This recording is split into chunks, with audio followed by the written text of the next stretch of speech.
Hello friends, मेरा नाम है लोकेश और मेरे channel mutual fund by Lokesh में आपका स्वागत करता हूं। तो देख सकते हैं आज तारीख है 24 अप्रैल 2023 और जो मेरा म्यूचुअल फंड रिटर्न्स हैं वो आप देख सकते हैं।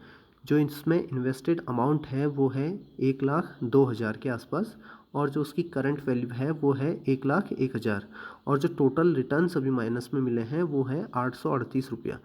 ठीक है, तो कौन कौन से फ़ंड हैं उनके बारे में मैं आपको बता देता हूँ। तो XIRR से स्टार्ट करते हैं। जो अभी एक्सिस स्मॉल कैप फंड है उसमें XIRR दिखा रहा है 25.5%। इसी तरीके से Nippon India small cap fund में 18.5% XIRR। SBI Contra direct plan growth में 18.4%। SBI small cap direct fund है 14.2%। Quant small cap 14%। Axis growth opportunities direct growth 2.9। SBI Contra fund minus में है 2.4%। और ये जो ICICI prudential Nifty 50 index fund है उसमें -6.1। तो ये मैंने रिडीम कर दिया, ये एक आध दिन में ये मेरे अकाउंट में आ जाएगा। और SBI टेक्नोलॉजी अपॉर्चुनिटीज़ फंड ये अभी काफ़ी डाउन चल रहा है, तो इसमें जो XIRR है वो है -40 के आसपास। और जो कोटक एमर्जिंग है उसमें अभी एप्लीकेबल नहीं है क्योंकि एक ही बार SIP की है मैंने। तो ये तो हो गया XIRR। अब इसमें करंट वैल्यू और इन्वेस्टेड। तो जो एक्सिस स्मॉल कैप है उसमें जो इन्वेस्टेड अमाउंट है वो है 5,000।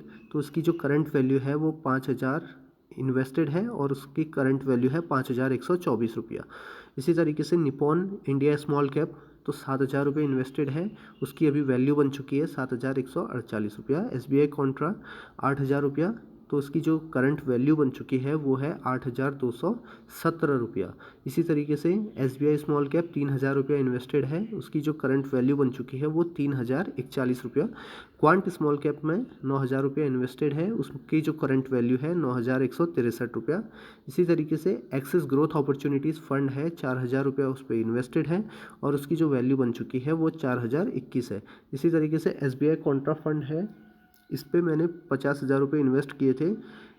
ये मैंने तब इन्वेस्ट किया जब मार्केट काफ़ी अप थी, तो मुझे ज़्यादा नॉलेज नहीं थी, तो ये माइनस में ही चल रहा है और ये लमसम किया गया था।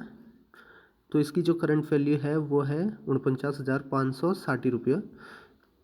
और जो ICICI प्रूडेंशियल निफ्टी 50 है ये मैंने रिडीम कर दिया है। इसके बाद है SBI टेक्नोलॉजी अपॉर्चुनिटीज़ फंड, इसमें लगभग 15,000 रुपया इन्वेस्टेड है। तो इसकी जो करंट वैल्यू है वो है 13,892, 13,892। और इसके बाद है कोटक एमर्जिंग इक्विटी फंड, इसमें 100 रुपया इन्वेस्टेड है और उसकी करंट वैल्यू है 102 रुपया।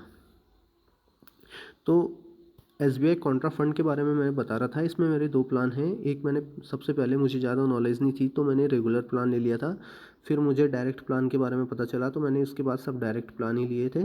और जो ये रेगुलर प्लान है इसको मैंने रिडीम करता तो मेरे ज़्यादा एग्जिट लोड भी पड़ रहा था, तो मैंने इसको अभी होल्ड पे रखा है 1 साल के लिए।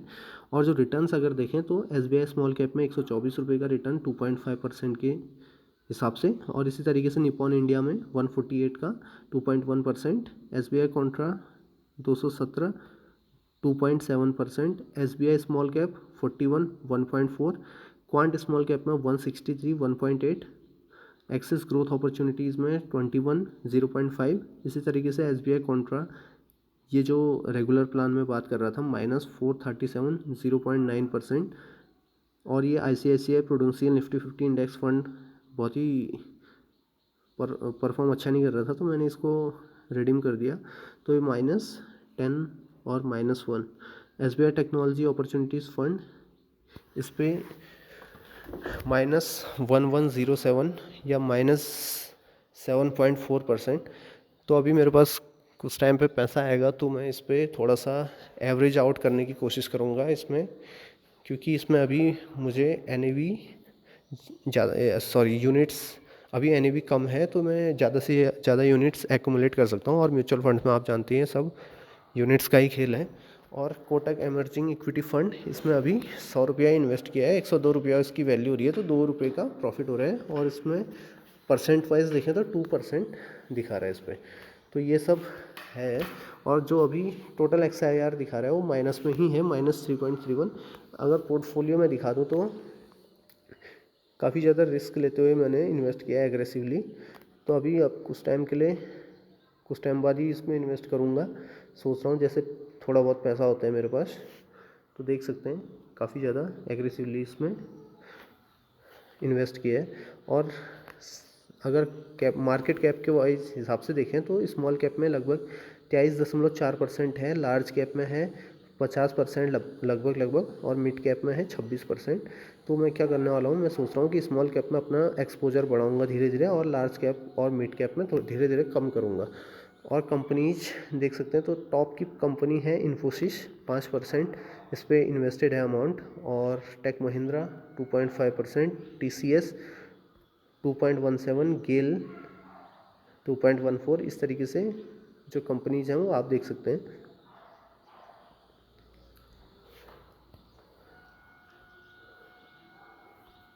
तो ओवरऑल ठीक है म्यूचुअल फंड। अभी कुछ टाइम बाद पता चलेगा कि किस तरीके से कितना ज़्यादा रिटर्न्स मिलता है। अभी मार्केट की कंडीशन ऐसी चल रही है। अभी कुछ टाइम बाद बहुत से फंड या बहुत से स्टॉक्स में अभी डिविडेंड मिलेगा तो NAV इससे बढ़ेगी, तो उसमें जो लॉस है वो धीरे धीरे कम होता रहेगा 2-3 महीने में आने वाले। और मुझे लगता है अच्छे रिटर्न्स हम बना सकते हैं। धन्यवाद। आप भी म्यूचुअल फंड में जुड़ें और चैनल को लाइक और सब्सक्राइब करें। धन्यवाद।